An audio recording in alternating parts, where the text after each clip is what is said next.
आज हम लोग देखेंगे अफ्रीका के बारे में। अफ्रीका अपना सेकेंड लार्जेस्ट कॉन्टिनेंट है।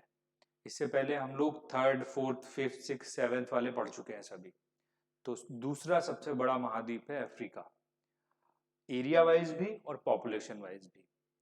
और नंबर वन पे है एशिया, एरिया वाइज भी और पॉपुलेशन वाइज भी, तो याद रखना है। तो अफ्रीका के बारे में आज हम लोग पढ़ेंगे। अफ्रीका के बारे में पहली चीज देखो, अफ्रीका को डार्क कॉन्टिनेंट बोला जाता था, अंध महाद्वीप। यूरोपियन लोग बोलते थे डार्क कॉन्टिनेंट, इसलिए नहीं बोलते थे कि वहां पर ब्लैक स्किन वाले लोग काले लोग रहते हैं, इस वजह से नहीं। डार्क कॉन्टिनेंट मतलब ये अनएक्सप्लोर्ड एरिया माना जाता था कि अफ्रीका के अंदर तक पहुंचना बहुत इंपॉसिबल है, उसकी जगहों को जान पाना बहुत इंपॉसिबल है। क्यों? क्योंकि अफ्रीका का जो ये पूरा ऊपर वाला नॉर्थ एरिया है, ये डेजर्ट है, सहारा डेजर्ट है। इस वजह से यूरोपियन लोग इधर नहीं आ पाते थे, तो उनको लगता था इस ये अननोन कॉन्टिनेंट है, इसलिए उन्होंने डार्क कॉन्टिनेंट का नाम दे दिया। तो पूछ भी लेते हैं अंध महाद्वीप किसको बोला जाता है। रीजन तो आपको पता होना चाहिए, ऐसा नहीं कि ब्लैक कलर से ऐड कर दो, काले लोग रहते हैं अफ्रीका में तो ब्लैक कॉन्टिनेंट हो गया। अफ्रीका में टोटल 54 कंट्रीज हैं, 54 देश हैं अकॉर्डिंग टू यूनाइटेड नेशन। संयुक्त राष्ट्र संघ जो है 54 कंट्रीज मानता है, रिकॉग्नाइज करता है अफ्रीका को। अब हम लोग देखते हैं, पहले जैसे हम लोग देख रहे थे अपना ज्योग्राफी में कि पहले हमें फिर से बाउंड्री बाउंड्री देखना है, सब घूमते हुए जाना है, और बाद में हम लोग इसके अंदर देखना शुरू करेंगे इंपॉर्टेंट चीज। तो हम लोग शुरू यहीं से करते हैं, ये इधर वाली चीज से, यहाँ पे। और पहली और इंपॉर्टेंट चीज आती है यहाँ पर हमारे पास, और वो है अ, ये स्टेट ऑफ जिब्राल्टर। यहीं से शुरू करेंगे, जिब्राल्टर की खाड़ी। ये मैंने यूरोप में भी बताया था कि जिब्राल्टर स्टेट इतनी फेमस है, इतना पूछा जाता है स्टेट के बारे में, क्योंकि इसके ऊपर यूरोप है और इसके नीचे अफ्रीका है। तो ये क्वेश्चन इसी वजह से पूछा जाता है कि यूरोप और अफ्रीका को कौन सी स्टेट अलग करती है, खाड़ी अलग करती है। या फिर अब देखो, जिब्राल्टर के इधर इधर ये ओशन है अटलांटिक, अटलांटिक महासागर, और जिब्राल्टर के इस साइड में ये भूमध्य सागर है, मेडिटेरेनियन सी, हिंदी में बोलते हैं भूमध्य सागर। तो ये भी पूछ लिया जाता है कि मेडिटेरेनियन सी और अटलांटिक को कनेक्ट करने वाली खाड़ी, जोड़ने वाली खाड़ी कौन सी, तो भी जिब्राल्टर है। जिब्राल्टर कई बार मैं बोल चुका हूँ, यूरोप में भी 2-3 बार बताया था कि ये इतनी इंपॉर्टेंट स्टेट है कि मार्क ही करके करनी है हमें। अच्छा, ये या तो ऐसे भी पूछ सकते हैं कि जिब्राल्टर की खाड़ी किन दो देशों को अलग करती है, तो यूरोप में इधर यहां पर पड़ता है स्पेन, और ये यहां पर अफ्रीका की तरफ कौन सा देश है, मोरक्को। तो मोरक्को और स्पेन को अलग करने वाली स्टेट भी कौन सी है, जिब्राल्टर। मोरक्को बहुत फेमस कंट्री है ना, हिस्ट्री में भी हम लोग पढ़ते हैं, इब्न बतूता आया था मोहम्मद बिन तुगलक के टाइम पे, मोरक्कन ट्रेवलर था। ठीक है, तो यहाँ ये वाला कंट्री है यहाँ पे। अब इधर हम आएंगे, ये आएगा हमारा मेडिटेरेनियन सी, भूमध्य सागर। भूमध्य सागर फिर से इंपॉर्टेंट, भूमध्य सागर के बारे में भी ज्यादातर चीजें मैं यूरोप, जब हम लोग पढ़ रहे थे यूरोप में, हम लोग पढ़ चुके थे कि कौन कौन से देश उसके बॉर्डर पे आते हैं। बहुत पूछा आता है मेडिटेरेनियन के बारे में, मेडिटेरेनियन के आइलैंड कौन कौन से हैं, कोर्सिका, सर्डिना, ये सब पढ़ चुके थे हम लोग, बीच में जो आइलैंड थे।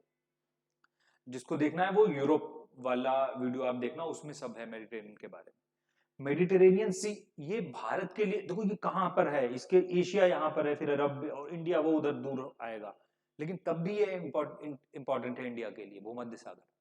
मेडिटेरेनियन सी में क्या होता है, हर साल दिसंबर जनवरी के आसपास वहां पर एक एंटी साइक्लोन डेवलप होता है, प्रतिचक्रवात, यहाँ पर एंटी साइक्लोन। और प्रति चक्रवात में होता क्या है, बीच में हाई प्रेशर होता है, उसके चारों तरफ low pressure, low pressure, low pressure बन जाता है, निम्न वायु दाब, बीच में उच्च वायु दाब, और ये हवाएं हाई से लो की तरफ भागती हैं, और ये इसको प्रति चक्रवात बोलते हैं। तो ये जो इधर की हवाएं हैं ना, ये एशिया क्रॉस करते हुए आती हैं और इंडिया में बारिश करती हैं ठंड में, हमेशा दिसंबर जनवरी में। और वो भी सिर्फ नॉर्थ इंडिया में होती है, उत्तर भारत में, साउथ में नहीं होती है ये बारिश। ये क्वेश्चन बहुत पूछा जाता है कि इंडिया में जो विंटर रेन होता है, शीत वर्षा, वो किस वजह से होती है। तो उसका कारण क्या है, भूमध्य सागर या मेडिटेरेनियन सी में बना हुआ एंटी साइक्लोन प्रतिचक्रवात, जिसको वेस्टर्न डिस्टरबेंस बोला जाता है, नाम दिया जाता है, पश्चिमी विक्षोभ हिंदी में। लिखना है सबको, ये चीज लिख मार्क कर लेना वहां पर कि वेस्टर्न डिस्टरबेंस या पश्चिमी विक्षोभ एक प्रतिचक्रवात होता है जो भूमध्य सागर में बनता है, और वो इंडिया में विंटर रेन करता है, शीत वर्षा करता है। ठीक, आगे देखते हैं भूमध्य सागर में और कोई चीज बतानी नहीं थी मुझे। इधर आएंगे तो यहाँ पर अब देखो बहुत काम की चीज आती है। पहले क्या था, एक चीज समझना सब लोग, देखो यूरोप से जब अंग्रेज लोग आना शुरू हुए यहाँ से, तो यूरोप से अगर भारत आना है तो ये पूरा अफ्रीका घूम के ऐसे ऐसे आया जाता था, क्योंकि होता था जिब्राल्टर की खाड़ी से मेडिटेरियन में आ गए, इधर आ गए, लेकिन फिर यहाँ पर ये लैंड मिल जाती जमीन, तो जहाज निकल नहीं सकते यहाँ पे पानी के, तब क्या किया जाए, तो इसलिए इधर से ही आना पड़ता था सबको। वास्को डिगामा भी इधर से ही ऐसे घूम के आया था यूरोप, ये पुर्तगाल है यहाँ पर, ये पुर्तगाल, पुर्तगाल से ऐसे घूम के यहाँ पर, और इसको बोलते हैं केप ऑफ गुड होप का रास्ता। मतलब इधर से अगर कोई आ रहा है यूरोप से, तो यहाँ पर केप ऑफ गुड होप ये वाला अफ्रीका में, इधर से आके ऐसे जाके इंडिया पहुंचेगा। लेकिन फिर क्या हुआ, ये रास्ता बहुत बड़ा है, डिस्टेंस बहुत ज्यादा हो जाती है, तो इन लोगों ने सभी ने क्या किया, और यहाँ पर इजिप्ट में मेडिटेरियन सी के आगे यहाँ पर एक आर्टिफिशियल कैनाल बना दी, जिसका नाम है स्वेज, स्वेज कैनाल, स्वेज नहर। बहुत इंपॉर्टेंट है स्वेज कैनाल, 1869 में बनाई गई थी कैनाल, ये फ्रांस ने बनाई थी, फ्रांस का एक आर्किटेक्ट था उसने बनाई थी, और ये 168 किलोमीटर लंबी कैनाल है, इजिप्ट में पड़ती है, मिस्र में पड़ती है। इससे क्या हुआ, ये वाला रास्ता खुल गया, जब यूरोप से अगर किसी को आना है तो पुर्तगाल से, यहीं से, या अंग्रेजों को भी आना था तो ये जिब्राल्टर की खाड़ी, मेडिटेरियन सी होके पोर्ट स्वेज कैनाल में घुसे, रेड सी आ गया, लाल सागर आ गया, और फिर यहाँ से निकल के ऐसे आ गए, तो ये डिस्टेंस बहुत कम हो जाती थी। ठीक है, कहते थे 10 दिन का फर्क पड़ जाता है इस रास्ते से और उस रास्ते से जब शिप से आते हैं। तो स्वेज कैनाल बहुत इंपॉर्टेंट है कि किस कंट्री में है, हिस्ट्री में तो इंपॉर्टेंट है, हम लोग पढ़ते हैं, स्वेज वार्स के बारे में पढ़ते हैं। ठीक है, और इजिप्ट पे, इजिप्ट का कंट्रोल है इस पे। यहाँ पर दो चीजें और देखो, जब पोर्ट स्वेज कैनाल में आते हैं ना, तो यहाँ पर दो पोर्ट बनाएंगे, एक इस साइड में, एक इस साइड में, मतलब एक भूमध्य सागर की तरफ, एक रेड सागर की तरफ, मतलब यहाँ पर दो बंदरगाह बने हैं। जैसे इधर से जा रहे हैं, पहले यहाँ पर एंट्री करेंगे, इधर से आ रहे हैं, इधर से एंट्री करेंगे यहाँ पर। इधर जो पोर्ट है उसको, उसका नाम है पोर्ट सईद, मेडिटेरियन सी की तरफ, और जो इधर पोर्ट है उसका नाम है पोर्ट स्वेज, पोर्ट स्वेज। तो ये नाम, ये पूछे गए क्वेश्चंस हैं कि पोर्ट सईद जो है वो किस ओशन में पड़ता है, मेडिटेरियन में, भूमध्य सागर में, और पोर्ट स्वेज किधर पड़ता है, रेड सागर की तरफ, लाल सागर की तरफ, हा? और ये हमारी स्वेज कैनाल है। चलो इसके बाद में हम लोग, अच्छा ये जो है यहाँ पर ये वाला, ये पूरा सिनाई पेनिनसुला कहलाता है। ठीक है, ये कभी कभी क्वेश्चन ऐसा भी पूछ लिया जाता है कि सिनाई पेनिनसुला क्या होता है। ये पेनिनसुला मतलब प्रायद्वीप, फिर से तीन तरफ ओशन से घिरा हुआ, एक दो तीन, ये इधर इधर से भी घिरा हुआ है यहाँ पर। ठीक है, तो ये सिनाई पेनिनसुला कहलाता है। यहाँ पर ये चीज पूछ ली जाती है कि एशिया और अफ्रीका, एशिया इधर है, ये अफ्रीका, इसको अलग करने वाला ओशन कौन सा है, लाल सागर, रेड सागर। ठीक है, जो करता क्या है, सिनाई पेनिनसुला को और अफ्रीका को अलग करता है, या ऐसे पूछ लेंगे एशिया और अफ्रीका को अलग करता है, रेड सी हो गया हमारा, लाल सागर। इसके बाद इधर आएंगे हम लोग अंदर, यहाँ पर भी एक स्टेट है बाबल मंडेप, अभी हम मार्क करेंगे, उसके आगे जब मैप देखेंगे फिजिकल मैप सही से, तो बाबल मंडेप जो क्या करता है, रेड सी को अपने इंडियन ओशन में ओपन कर देता है। ठीक है, तो यहाँ पर उसको भी मार्क करेंगे, फिर इधर हम लोग ऐसे आ जाएंगे। इस तरफ जब आएंगे हम लोग मैप में, तो देखो यहाँ पर एक फेमस आइलैंड पड़ता है, आइलैंड कंट्री है सेशेल्स।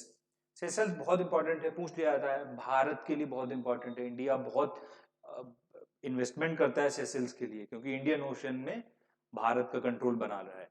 तो सेशेल्स के बारे में कभी भी देखना, भारत के प्राइम मिनिस्टर या कोई ना कोई बड़े लीडर जाया करते हैं सेशेल्स, और कुछ ना कुछ दिया करते हैं वहां पर, इंडियन ओशन में भारत की प्रेजेंस बनाए रखने के लिए। सेशेल्स एक आइलैंड है किसका, जो अफ्रीका में पड़ता है। ठीक है, इंडियन ओशन में स्थित है, बस याद रखना। फिर इधर आएंगे, ये मेडागास्कर है, मेडागास्कर पता है अपने स्पीसीज के लिए, वाइल्ड लाइफ स्पीसीज के लिए बहुत फेमस है, रेन फॉरेस्ट के लिए फेमस है, बहुत जीव जंतुओं की कैटेगरी मिलती है, इसलिए एक बायोडाइवर्सिटी हॉटस्पॉट है, आइलैंड भी है। और अफ्रीका का सबसे बड़ा आइलैंड कौन सा है, मेडागास्कर। इसके इधर यहाँ पर देखो, ये है एक रियूनियन आइलैंड, फ्रांस का कंट्रोल है यहाँ पर रियूनियन आइलैंड पे, मार्क करना है, पूछा जाता है रियूनियन आइलैंड कहाँ है, किस ओशन में है, ये तो पता ही होना चाहिए। इधर हिंद महासागर है, इधर अटलांटिक आ जाएगा फिर से, तो इंडियन ओशन का आइलैंड है रियूनियन आइलैंड, किसके कंट्रोल में है? फ्रांस के कंट्रोल में। उसके नीचे मॉरिशस है यहाँ पर। मेडागास्कर को मेन अफ्रीका से ये मोजाम्बिक चैनल ये अलग करता है। मोजाम्बिक चैनल जो अफ्रीका को मेडागास्कर से सेपरेट करता है, उसके बीच में स्थित है।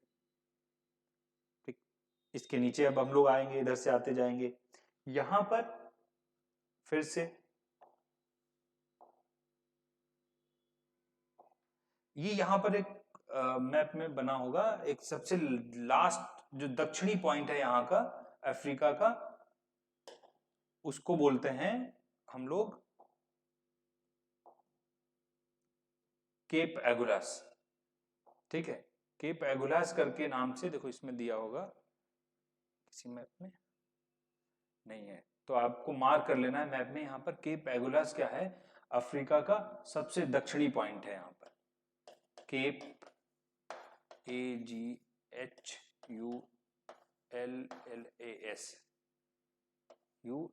एगुलास, ये पूरे अफ्रीका कॉन्टिनेंट का सबसे दक्षिणी पॉइंट है। अगुलास से एक चीज और याद आ गई, यहाँ पर एक करंट भी बहती है, वार्म करंट, गर्म जलधारा, अगुलास करंट बहुत इंपॉर्टेंट करंट है।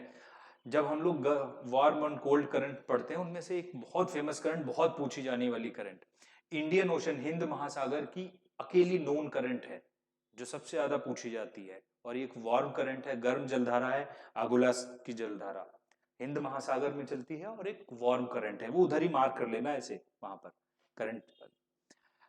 तो ये अगुलास से होके फिर इधर हम लोग आ गए इस तरफ। इधर हमें पता है अटलांटिक है, अटलांटिक है।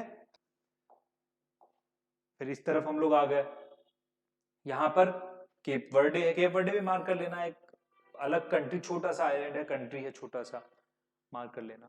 और ऊपर आएंगे हम लोग तो ये दो फेमस आइलैंड हैं, कैनरी और मडेरिया।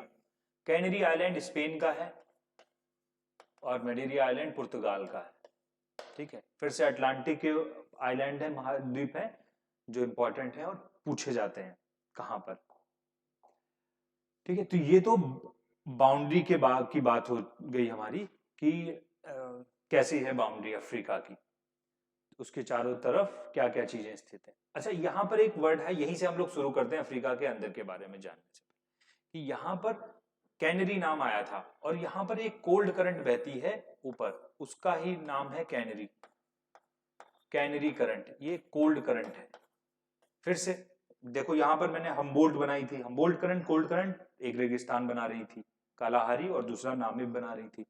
ऐसी कैनरी करंट, कैनरी करंट क्या करती है?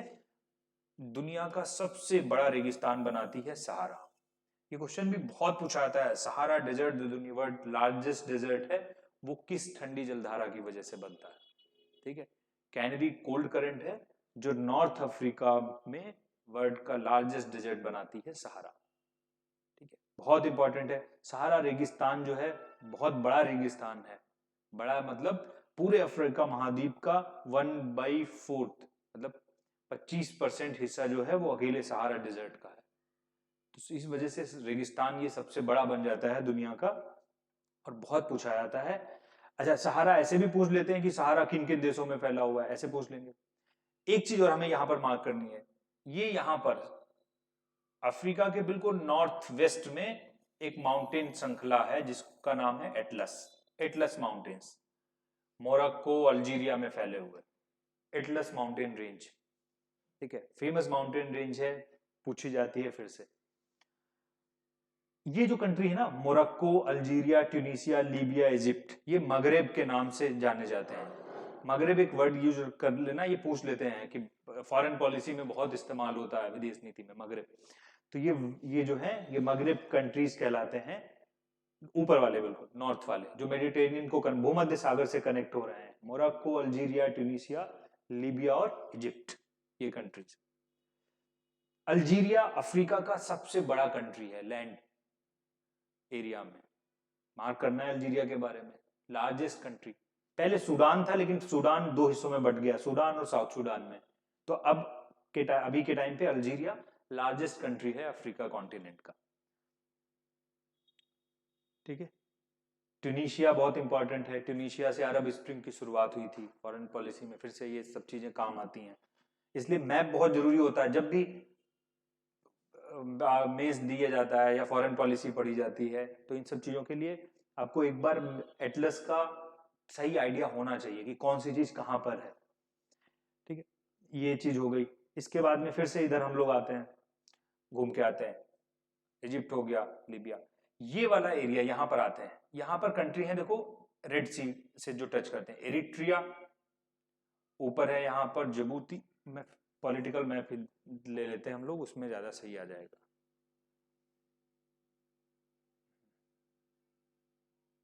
इसमें भी दिख रहा है, दिखता है, देखो ये इरिट्रिया है, ये छोटा सा कंट्री, ये इरिट्रिया है, ये कंट्री है जिबूती, ये इथोपिया है और ये सोमालिया है। ये 4 कंट्रियों का ग्रुप ये हॉर्न ऑफ अफ्रीका कहलाता है। यहां पर लिख देता हूं, हॉर्न ऑफ अफ्रीका। ये हॉर्न मतलब देखो सींग सींग जैसा बना ही हुआ है, इसी वजह से इसको हॉर्न ऑफ अफ्रीका के नाम से जानते हैं। फिर से बहुत पूछा जाने वाला क्वेश्चन, नाम में दे देंगे कि कौन सा, एक नाम हटा देंगे, कोई केन्या डाल देंगे, तंजानिया डाल देंगे, कि कौन सा हॉर्न ऑफ अफ्रीका का पार्ट है या नहीं है। ये 4 कंट्री है, इरिट्रिया, जिबूती, इथोपिया और सोमालिया। ये हॉर्न ऑफ अफ्रीका के नाम से जाने जाते हैं, शेप की वजह से ही, और कोई लॉजिक इसका नहीं है। शेप जो है ये देखो सींग जैसी शेप ऐसे ऐसे बन रही है, इसी वजह से इनको हॉर्न ऑफ अफ्रीका बोलते हैं। ये इधर हो गया इसके बारे में। अब हम लोग क्या करते हैं, अफ्रीका के अंदर देखना शुरू करते हैं कुछ चीजें। ठीक है, और सबसे पहली चीज तो है अफ्रीका में, देखो एक चीज बहुत इंपॉर्टेंट है हमें समझने के लिए, और वो चीज है कि ये देखो अफ्रीका और एशिया, ये अफ्रीका है, इधर एशिया है, ये एक रिफ्ट के द्वारा अलग हुए। कभी ये एक में जुड़े हुए थे। जब हम लोगों ने शुरुआत, पहला एटलस की पहली क्लास थी, तो उसमें मैंने कॉन्टिनेंटल ड्रिफ्ट के बारे में बताया था, महाद्वीप कैसे कैसे सेपरेट हुए, अलग हुए। तो कभी ये जुड़े हुए थे, फिर यहाँ पर रिफ्ट वैली क्रिएट हुई। रिफ्ट वैली जो फॉल्टिंग की वजह से, ब्रंसन की क्रिया से होती ना, जब एरिया स्पेस दूर जाने लगे एक दूसरे से, जो 2 प्लेट्स होती हैं टेक्टोनिक प्लेट्स, वो दूर जाने लगे, तो वहां पर रिफ्ट वैली बन जाती है। इस रिफ्ट वैली, ये रिफ्ट वैली की वजह से ये बना हुआ, तो इस रिफ्ट वैली की वजह से अफ्रीका और एशिया अलग हो गए। अच्छा, ये जो रिफ्ट वैली वाला एरिया है, यहाँ पर बहुत जो जो जब कभी वो ब्रंसन हुआ होगा, फॉल्टिंग हुई होगी, जब अलग हुई होंगी प्लेट्स, तो बड़े बड़े गड्ढे बन गए, और उन गड्ढों में फिर टाइम के साथ साथ में पानी भर गया, तो बड़ी बड़ी लेक्स बन गई, झीलें बन गई। तो इसलिए अफ्रीका में भी कुछ बहुत फेमस लेक्स हैं जो हमें याद रखनी है, जो पता होनी चाहिए। तो शुरू करते हैं हम लोग लेक्स के बारे में अफ्रीका की।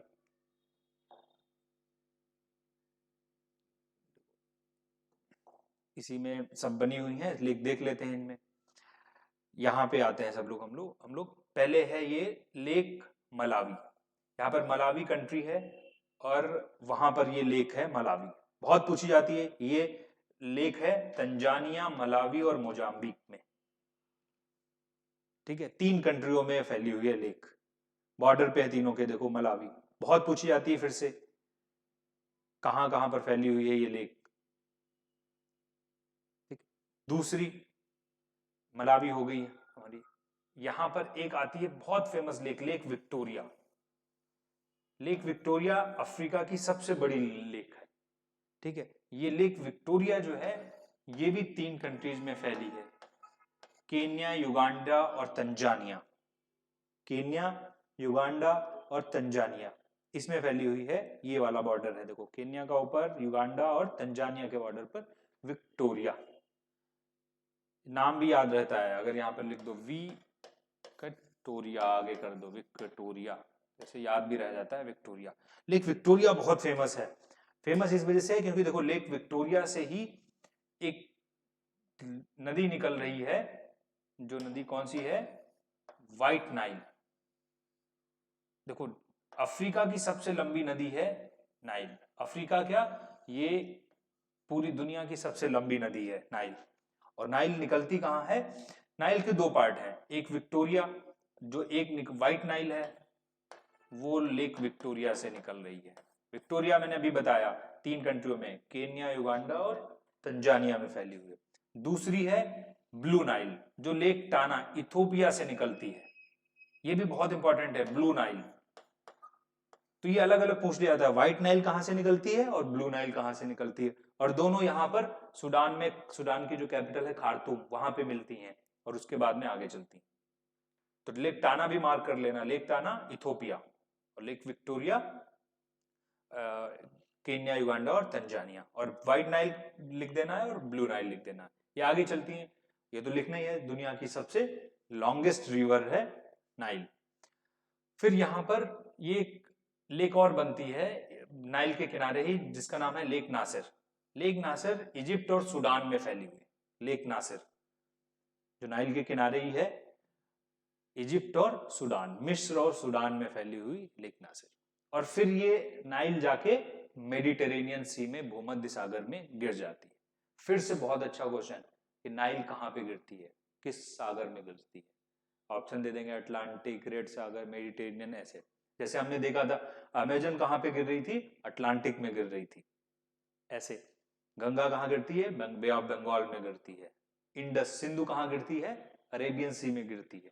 ठीक है, तो ये भी क्वेश्चन पूछे जाते हैं कि कौन सी रिवर अपने वाटर का डिस्चार्ज किस ओशन में, किस महासागर में कर रही है। तो ये लेक यहाँ पे हो गई मलावी। अच्छा, ठीक है, इसको छोड़कर एक इधर यहाँ पर बड़ी फेमस लेक है, लेक चाड। लेक चाड ये इन 4 कंट्री में फैली हुई है, देखो सी स्क्वायर एन स्क्वायर से याद रहता है। ये चाड है, ये कैमरून है, ये नाइजीरिया है और ये नाइजर है। इनके बॉर्डर पे ये फैली हुई है लेक चाड। इंपॉर्टेंट रिवर है, फिर से पूछी जाने वाली, सॉरी लेक। इसको छोड़कर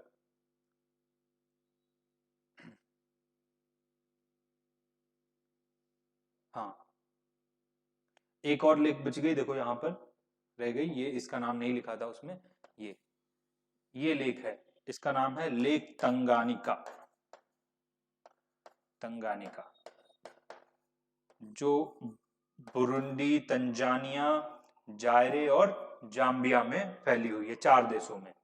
देखो यहाँ पर ये बुरुंडी है, तंजानिया है, ये जाम्बिया है, ये वाला यहाँ से यहाँ तक फैला हुआ, और ये जायरे है, कांगो बेसिन। इन 4 देशों में फैली हुई लेक तंगानिका, BTZ², नाम लिख लेना। तो ये 5 या 6 लेक हम लोगों ने मार्क की हैं जो अफ्रीका में हैं और फेमस लेक्स हैं।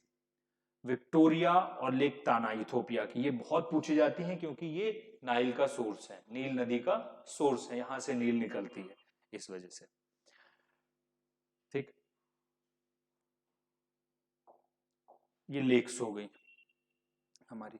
तंजानिया में ही आपको उस मैप में मिल जाएगा, तंजानिया में ही माउंट किलिमंजारो है। यहाँ पर ये तंजानिया है, यहाँ पे माउंट किलिमंजारो, तंजानिया केन्या के बॉर्डर पे, जो अफ्रीका की हाईएस्ट पीक है, अफ्रीका की सबसे ऊंची चोटी, माउंट किलिमंजारो।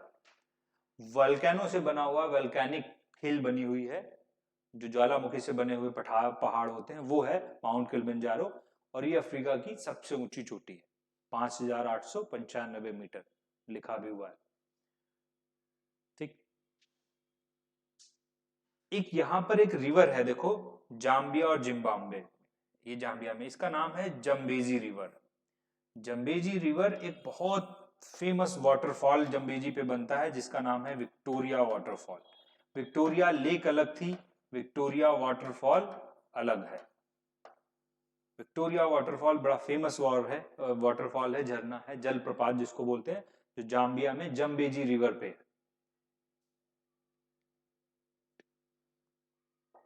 ये हो गया। अब हम लोग देखते हैं कुछ माउंटेन। अच्छा, एक एटलस माउंटेन हो गया था, किलिमंजारो हो गया। अफ्रीका में कोई बड़े फेमस माउंटेन्स है नहीं, एक यहाँ पर है बिल्कुल साउथ अफ्रीका में, हम लोग मार्क कर लेंगे ड्रेकेंसबर्ग। ड्रेकेंसबर्ग भी बहुत पूछा जाता है। ड्रेकेंसबर्ग एक रेंज है जो दक्षिण अफ्रीका में है, सबसे नीचे ड्रेकेंसबर्ग माउंटेन। तो अफ्रीका में माउंटेन्स हमें नहीं याद रखने ज्यादा, बस 3 ही हैं। एक ऊपर एटलस माउंटेन था, उधर किलिमंजारो हो गया तंजानिया में, मोरक्को और अल्जीरिया में एटलस माउंटेन था, और यहाँ पर ड्रेकेंसबर्ग दक्षिण अफ्रीका में ड्रेकेंसबर्ग माउंटेन रेंज हो गई। इसके बाद में कुछ नाइल हम देख चुके हैं, कुछ रिवर्स और, ठीक है। एक रिवर यहाँ पर है सेंट्रल अफ्रीका में बिल्कुल, इसका नाम है कांगो। कांगो बहुत फेमस रिवर है ये कांगो रिवर। कांगो रिवर जो है ये अफ्रीका की वाटर कैपेसिटी या वाटर वॉल्यूम के मामले में सबसे बड़ी रिवर है। नाइल सबसे लंबी नदी है दुनिया की, जबकि अफ्रीका में पानी के हिसाब से सबसे बड़ी नदी कौन सी है? कांगो। कांगो जो है, देखो कांगो क्या करता है, कांगो नदी क्या है, देखो ये इक्वेटर है, भूमध्य रेखा, ये ऐसे ऐसे जा रही है भूमध्य रेखा। तो ये इक्वेटर से, देखो इन लाइन से भी अफ्रीका से अच्छे क्वेश्चन बन जाते हैं। इक्वेटर, ये कांगो नदी ऐसे बह रही है, देखो ऐसे गई फिर ऐसे गई, ऐसे ऐसे। तो कांगो नदी ऐसी नदी है जो इक्वेटर को 2 बार कट करती है, इसलिए बहुत पूछी जाती है कि कौन सी अफ्रीकन रिवर है जो इक्वेटर या भूमध्य रेखा को 2 बार काटती है। कांगो नदी। कांगो, अच्छा, लेक विक्टोरिया भी अफ्रीका इसको इक्वेटर को क्या करती है? 2 बार कट करती है, बीच में है ना, इक्वेटर जो है लेक विक्टोरिया के बीच से निकलता है, ये भी याद रखना है। अफ्रीका एक ऐसा कॉन्टिनेंट है जहां से तीनों इंपॉर्टेंट लाइंस निकलती हैं। देखो नीचे जा रही है मकर रेखा और ऊपर जा रही है कर्क रेखा। अकेला कॉन्टिनेंट जहां से तीनों मेजर लैटिट्यूड्स, अक्षांश रेखाएं, कर्क रेखा ऊपर वाली, भूमध्य रेखा और मकर रेखा, तीनों निकल रही हैं, वो है अफ्रीका। इस वजह से भी ये पूछा जाता है। कांगो नदी के बारे में हो गया। रिवर अफ्रीका में और कोई नहीं, मतलब पूछने के हिसाब से और कोई नहीं है। एक तो नाइल हो गई और दूसरा कांगो। कांगो के आसपास का रीजन बड़ा इंपॉर्टेंट है। अब थोड़ी सी चीजें मैप से अलग हटकर जो ज्योग्राफी में हम लोग पढ़ते हैं वो मैं बता देता हूं कि देखो अफ्रीका ऊपर तो डेजर्ट वाला रीजन है, रेगिस्तान वाला एरिया है। उसके नीचे जब अफ्रीका में आओगे, डेजर्ट जब कम होना शुरू होगा उसको साहेल रीजन बोलते हैं, SAHEL, साहेल। साहेल बहुत इंपॉर्टेंट रीजन है, ये वाला रीजन, जहां पे खूब फर्टिलिटी है, जमीन थोड़ी उपजाऊ हो जाती है, सेमी एरिड रीजन बोला जाता है, मतलब उतना रेगिस्तान नहीं मिलता है। नाइजर का डेल्टा, ये नाइजर नदी इधर है नाइजीरिया के आसपास, वहां का डेल्टा है, तो इसलिए बहुत बड़ा उपजाऊ क्षेत्र है साहेल रीजन। उसके नीचे अगर आप आते हो तो यहाँ पर फिर ग्रासलैंड्स मिलते हैं, सवाना घास के मैदान। सवाना घास, मैं ऐसे हटा देता हूँ, ये डेजर्ट रीजन हो गया, उसके नीचे साहेल रीजन का है, फिर सवाना घास के मैदान मिलते हैं। सवाना घास के मैदान मिलते हैं आपको। सवाना ग्रासलैंड बहुत इंपॉर्टेंट, हम लोग पढ़ते हैं वर्ल्ड ज्योग्राफी में कि ये ग्रासलैंड ऐसे घास के मैदान है जिनको दुनिया का नेचुरल जू बोलते हैं, प्राकृतिक चिड़ियाघर, क्योंकि इतने बड़े ग्रासलैंड्स हैं, इसमें पूरी फूड चेन कंप्लीट हो जाती है। जानवर, छोटे जानवर उनको खाने वाले, बड़े उनको खाने वाले, उससे बड़े जानवर, तो पूरी फूड चेन कंप्लीट हो जाती है। तो बहुत सारी स्पीसीज हैं जीव जंतुओं की, इस वजह से इन घास के मैदानों को दुनिया का प्राकृतिक चिड़ियाघर बोलते हैं, natural zoo of the world. Savanna के नीचे जैसे आओगे कांगो बेसिन का एरिया मिल जाएगा। कांगो का ये वाला एरिया, ये अपने रेन फॉरेस्ट की वजह से जाना जाता है, बहुत फेमस इंपॉर्टेंट। जैसे ब्राजील में हमने देखा था अमेजन का रेन फॉरेस्ट था, अमेजन के वर्षावन होते हैं। वर्षावन कहाँ मिलते हैं? इक्वेटर के आसपास। इक्वेटर पे बहुत बारिश होती है, हमें पता है, इक्वेटर पे सबसे ज्यादा धूप पड़ती है, इसलिए सबसे ज्यादा बारिश होती है। तो इक्वेटर जहां जहां से निकलता है वहां पर आपको रेन फॉरेस्ट मिलेंगे। रेन फॉरेस्ट मतलब वर्षावन, इसलिए यहां पर भी कांगो बेसिन का एरिया ये अपने रेन फॉरेस्ट की वजह से जाना जाता है। उसके नीचे अगर आप आओगे यहाँ पर, तो फिर हिली रीजन स्टार्ट हो जाता है, ड्रेकन्सबर्ग रेंज वाला। लेकिन यहाँ पर भी एक बड़े फेमस, जैसे यहाँ सवाना घास के मैदान है, वैसे यहाँ पर साउथ अफ्रीका में एक घास के मैदान हमें मिलते हैं, वेल्ड्स। ये टेम्परेट, मतलब थोड़ा ठंडी एरिया में होने लगते हैं। जितना आप इक्वेटर से दूर जाओगे उतना ऊपर जाओगे, नीचे जाओगे, ठंड थोड़ी बढ़ती चली जाएगी। तो ये टेम्परेट ग्रासलैंड्स हैं, वेल्ड्स, दक्षिण अफ्रीका के। बहुत पूछे जाते हैं वेल्ड्स घास के मैदान कहाँ पाए जाते हैं, जैसे ड्रेकन्सबर्ग रेंज हो गई। तो ये चीज हो गई अफ्रीका के बारे में। अफ्रीका में अगली चीज क्या है, देखो, हाँ, अब हम तो थोड़ा वेस्ट अफ्रीका इधर की तरफ आते हैं। यहाँ पर ये कुछ कंट्रीज हैं और ये अपने यूनिक नाम से बहुत जाने जाते हैं। एक तो देखो ये चारों हैं, एक साथ में बने होते हैं और ये चारों बहुत पूछे जाते हैं। लाइबेरिया, कोट डे आइवरी, घाना और टोगो, बेनिन। लाइबेरिया को ग्रेन कोस्ट के नाम से जाना जाता है। ये नाम पूछे जाते हैं, ग्रेन कोस्ट किस देश को बोला जाता है। कोट डे आइवरी, इसको आइवरी कोस्ट ही बोलते हैं, आइवरी कोस्ट। कोस्ट मतलब तट। घाना को गोल्ड कोस्ट के नाम से जानते हैं, गोल्ड कोस्ट, घाना। टोगो बेनिन को स्लेव कोस्ट के नाम से जानते हैं, स्लेव कोस्ट। तो ये चारों बहुत पूछे जाते हैं कि ग्रेन कोस्ट किस देश को बोला जाता है, किसका नाम है। गोल्ड कोस्ट घाना तो बहुत ही पूछा जाता है, गोल्ड कोस्ट किसको बोलते हैं, स्लेव कोस्ट किसको बोलते हैं। या तो मैच करने के लिए दे देते हैं इधर से उधर, आप मैच करो इनको कि किस कंट्री को किस नाम से जाना जाता है। ठीक, तो ये हमारे ये नाम हो गए, Grain Coast, Ivory Coast, Gold Coast और स्लेव कोस्ट, इसके बारे में। नेक्स्ट चीज अफ्रीका के बारे में देखो, अफ्रीका में कुछ इस मैप में भी देख लेते हैं, कुछ बचा ना हो।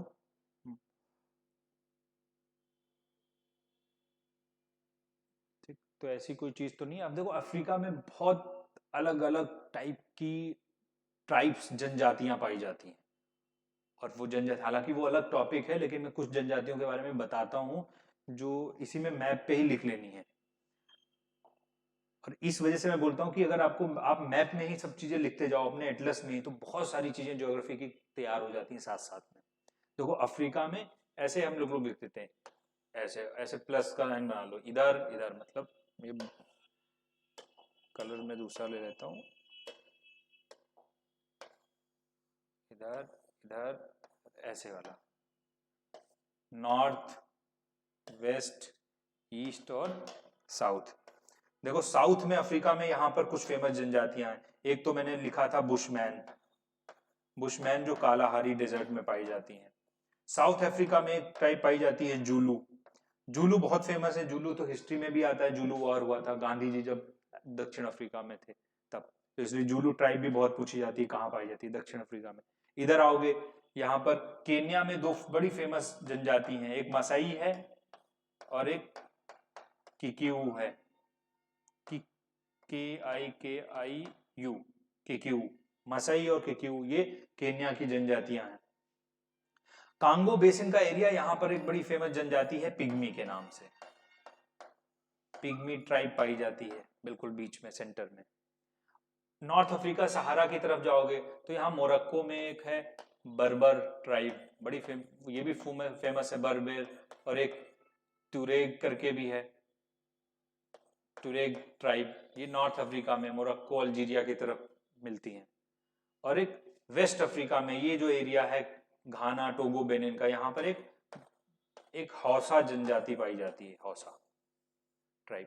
तो ईस्ट वेस्ट नॉर्थ साउथ ऐसे लिख लेना। अफ्रीका की ट्राइब्स पूछी बहुत जाती हैं क्योंकि बहुत कम जगह जहां पर ऐसी ट्राइब्स हो। जैसे हमने कनाडा जब पढ़ा था तो मैंने बताया था वहां पर एस्किमो और इनुइट करके ट्राइब्स पाई जाती हैं ना, जनजातियां पाई जाती हैं जो वहां पे रहते हैं। तो ऐसे अफ्रीका की ट्राइब्स कुछ ज्यादा ही पूछी जाती है। और ये 7-8 ट्राइब्स हैं, इनको छोड़कर कोई ट्राइब पूछी भी नहीं जाती है। जूलू, बुशमैन, मसई, किक्यू, वो दोनों केन्या में है। वेस्ट अफ्रीका में हौसा ट्राइब हो गए और बर्बर और तुरेग उस पे हो गए, नॉर्थ अफ्रीका की तरफ हो गए। ठीक, तो ये चीजें हो गई ट्राइब्स के बारे में। सहारा डेजर्ट हो गया, ये हो गया। मिनरल्स में देखो अफ्रीका बहुत सबसे गरीब कॉन्टिनेंट अगर देखा जाए तो अफ्रीका है, जबकि अफ्रीका के पास बहुत मिनरल है, बहुत खनिज है। ठीक है, अफ्रीका की 70% पॉपुलेशन अभी भी वर्ल्ड बैंक बोलता है कि वो पॉवर्टी लाइन के नीचे है, गरीबी रेखा के नीचे रहती है, जबकि इतना ज्यादा खनिज उसके पास में।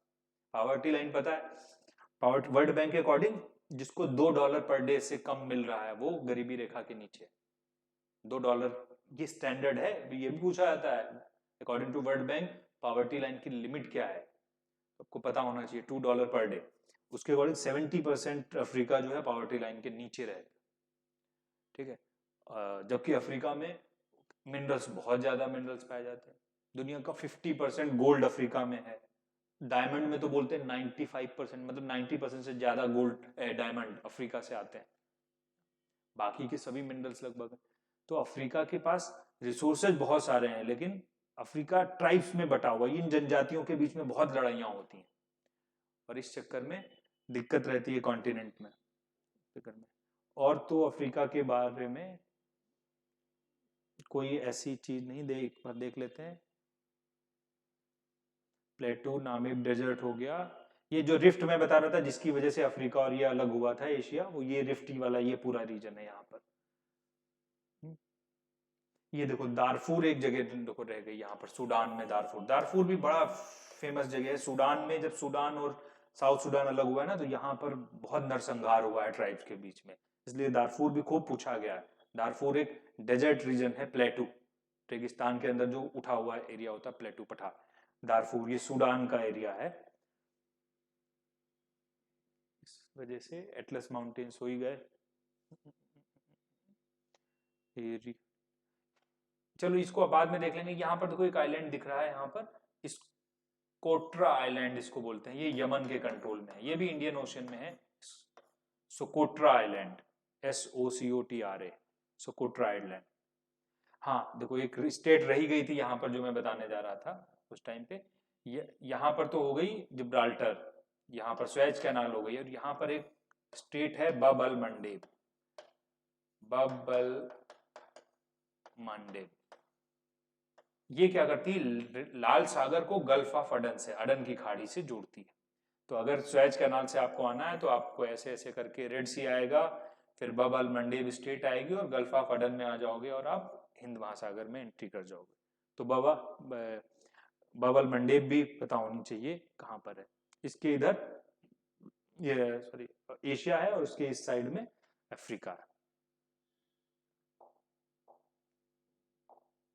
ठीक है, चलिए ये सब चीजें हमारी अफ्रीका के बारे में हो गई।